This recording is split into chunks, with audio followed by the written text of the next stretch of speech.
जोंनि एक्स एनडिबिफोरनिफ्राय जोंनि खुलुमनायजों लोगोसे गासैबो रायजो राजा नोंथांमोनखौ आंनि बे चेनेलाव बरायनानै लानाय जाबाय। दिनै मानगोनां एनडिबि ब्रादार्सफोरा जाखिनि मोननांगौ मोनथायफोर दंमोन आरो मुंख्लं जालांनाय जेसेबांखिनि न'खरफोर दङ बैफोरो गावसोरनि मोननांगौ मोनथायफोरखौ माखासेयानो दिनैनि बे समसिमहालागैबो मोनफुंजोबनो हायाखै। नाथाय बेनि आन्दोनि गुबै पलिटिकेल इस्युआ मा? बे बिथिंनि बेलायाव जोंहा दानि बिटिसि गभर्नमेन्टनि इएम मानगोनां रनजित बसुमतारी सारा थांनाय 2 इयार्स सिगाङावहाय होनाय मोनसे मेडिया बाइट बिथांनि बुंनाय बाथ्राफोरखौ नोंथांमोना खोनासंना लादो। लोगोसे लास्टाव जाय बाथ्राखौ बुंगोन बेनि सायावसो डिसकास खालामसै नोंथांमोनजों। अब्ला नोंथांमोना बे भिडिअखौ नायनानै लागोन। 225 मोनबावनो गोनां दङ आरो बिथांमोननिफ्राय मा होनो वेल उइजार हिसाबै बा बिथांमोननिफ्राय जि माने अभारग्राउन्ड केडारफोर बे अभारग्राउन्ड केडारखौ 3029 होनाय जादों। एनडिबिपिनिफ्राय एसनिफ्राय होनाय जादों 1663, एनडिबिआरडिनिफ्राय होनाय जादों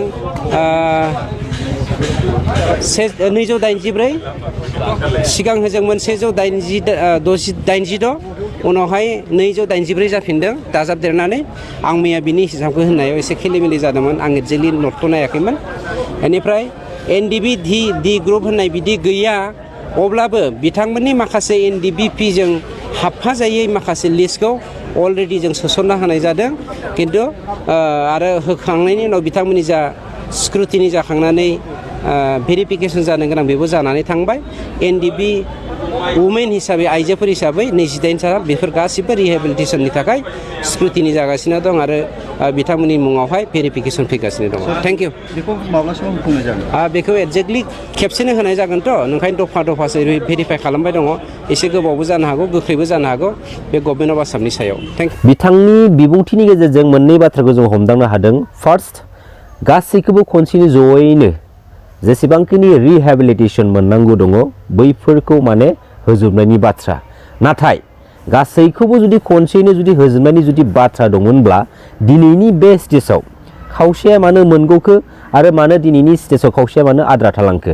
नैथि बाथ्राया जाहैबाय स्टेट गभर्नमेन्टनि बाथ्रा। जेरावनोखि स्टेट गभर्नमेन्टआ जुदि अर्डार होयोब्लासो बा एलाउ खालामोब्लासो माखासे खामानिखौ मावनो हागोन बा मावफुंनो हानायनि बाथ्रा। आरो गोबां नुबोदों जोंनि बिटिसि ओनसोलाव माखासे डेभेलपनि बा बायदिसिना बिथिंनि सायाव जुदि खामानि मावनो थाङोब्ला फार्स्ट अफ अल स्टेट गभर्नमेन्टआव माने साजेसन लानो गोनां जाग्रोयो बा अर्डार लानो गोनां जाग्रोयो। बेनि उनावहायसो जोंनि बिटिसिनि सिएमआ इएमआ एमसिएलआ गावनि बिटिसिआव खामानिखौ मावनो माने गोहो मोनो। नंगौना नङा रायजो राजा नोंथांमोन? दा बेफोरबायदि सिस्टेम आरो सिटुएसनफोरा बै सानैसो जोंनि हारिनि पलिटिकेल लिडारफोरनि गोरोन्थिनि थाखाय दिनै जानानै थांबाय। दा जि जाबाय जालांबाय, जों गावजों गावनि गेजेराव दुसिलायबाय थानानै सोंखारिलायबाय थानानै जेबो मुलाम्फा गैया। आरो जाय मानसिफोरा जाय लिडारफोरा दिनैनि स्टेजाव गोरोन्थि मावनानै थांबाय बैफोर लिडारफ्राबो दिनैनि स्टेजाव गावखौनो गाव बुजिनानै लादो जे जोंना थारैनो गोरोन्थि जामारदों। बेखायनो जोंनि गोरोन्थि मावलांनाय जायफोर खामानिफोरखौ जों दिनैनि स्टेजाव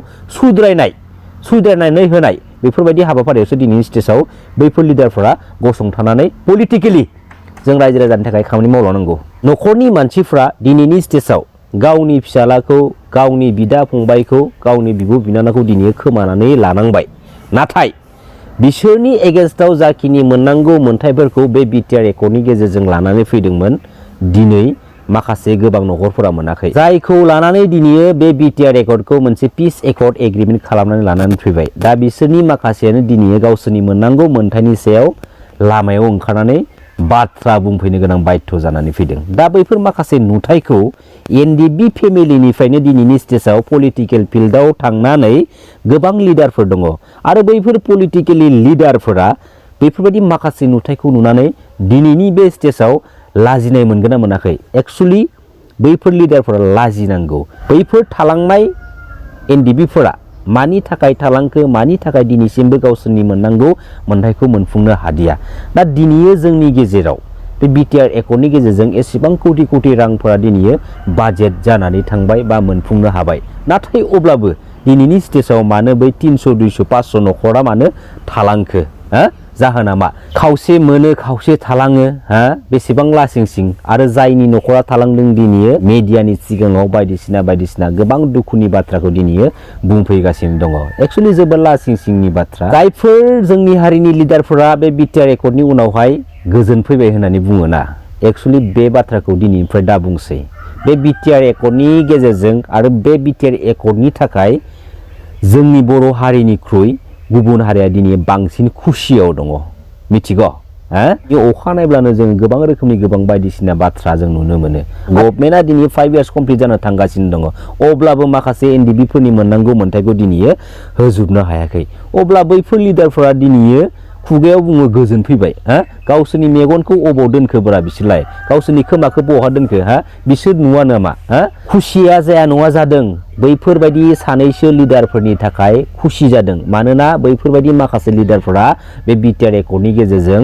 नैबे पकेटाव रां धोन आरजिनो लानो हादों बेल' खुसिया बिटिआर एकर्डनि गेजेरजों मोनसेल' मोजां हाबाखौ आं नुहुरो जे मानगोनां एनडिबि ब्रादार्सफोरखौ बे बिटिआर एकर्डनि गेजेरजों उदां फोथाराव लानानै फैबाय नाथाय साननैसो उनावहाय जों मा नुनो मोनखो बे बिटिआर एकर्डनि गेजेरजों लानानै फैनाय एनडिबि ब्रादार्सफोरखौ पलिटिकेलि ना डिभाइड खालामनाय पलिटिकेलि एनडिबि ब्रादार्सफोरनि गेजेराव डिभाइड जाहोनाय बायदिसिना गेम प्लेन पलिसिफोरा दिनैनि स्टेजावबो माने जोबनो थाङाखै जे सोरबा बिपिएफनिया बा सोरबा कंग्रेसनिया बा बबेबा आदार पार्टिनिया माने इउपिपिएल गभर्नमेन्टनि थानाय समाव बायदि स्किमखौ मोना मोनसे समाव हारिनि थाखाय नांबोनाय मैखोम लिडारा दिनै पलिटिकेल फिल्डआव फैखांनानै पलिटिकेलि गावनि माखासे सेन्टिमेन्टेल नलेजफोरखौ गियानफोरखौ बे पलिटिकेल फिल्डनि गेजेरजों फोजोबनानै जुदि लानो सानदोंब्ला बियो जोबोद गोरोन्थि बे बिथिंखौ नोजोर होनानै नाहरोब्ला दिनैनि समाव जोङो बेफोरबायदिबो बुंनो हायो जेसेबांखिनि एनडिबि न'खरफोरा एनडिबि केडार्सफोरा मोननांगौ मोन्थायखौ दिनैसिमबो मोनाखै बैफोर मोनैनि गुबै जाहोनानो जाहैबाय पलिटिकेलि इसु जायनि थाखाय दिनैसिमबो बिसोरो मोनफुंनो हायाखै दिनै सोरबा बिपिएमना मोना सोरबा इउपिपिएलना मोना बेफोरबायदि गावजों गावनि गेजेराव पलिटिकेलि डिबेट आरो बेफोरबायदि माखासे थार्ड क्लास लेभेलनि पलिटिकेल डिबेट इस्युआ मोनसे समाव जोंनि हारिनि गेजेराव गाज्रि गोहोमबो खोख्लैनो हागौ रायजो राजा नोंथांमोन दिनै एसेबां रोंखानानै एसेबां साननो हानाय गोहो थाखानानै बेफोरबायदि लिडारा आरो बेफोरबायदि रोखोमनि माखासे लिडारफोरा पलिटिकेल बिथिंनि गेजेरजों जोंनि एरियाखौ जोंनि जेनेरेसनखौ बबे लामाजों लांनानै बबे जायगायाव बिसोरो दोनहैनो सानखो पलिटिकेल रुलिंआ जाबाय जेब्ला बे पलिटिकेल फिल्डनि गेजेरजोंनो जोंनि हारिनि जा थांखि सेपारेट स्टेट बड'लेण्ड सोरजिनाय बे थांखिखौ जोङो बे पलिटिकेल प्लेटफर्मनि गेजेरजों पलिटिकेल फिल्डनि गेजेरजों जोङो साक्सेसफुल खालामहैनाय लामाबो दङ बेनि थाखाय जोंनो सासे पारफेक्ट सेन्टिमेन्टेल गोनां पलिटिकेल लिडारनि गोनांथि दा बेफोरबायदि पलिटिकेल लिडारखौ फैबाय थानाय समाव जों गासै रायजो राजाफ्रा नोजोर बोनानै जों बेफोरबायदि लिडारखौसो जोङो गसंथा होनांगौ सापर्ट खालामनांगौ नंगौना नङा रायजो राजा नोंथांमोन खुलुमबाय जय बर' हारिनि जय बर' बिमानि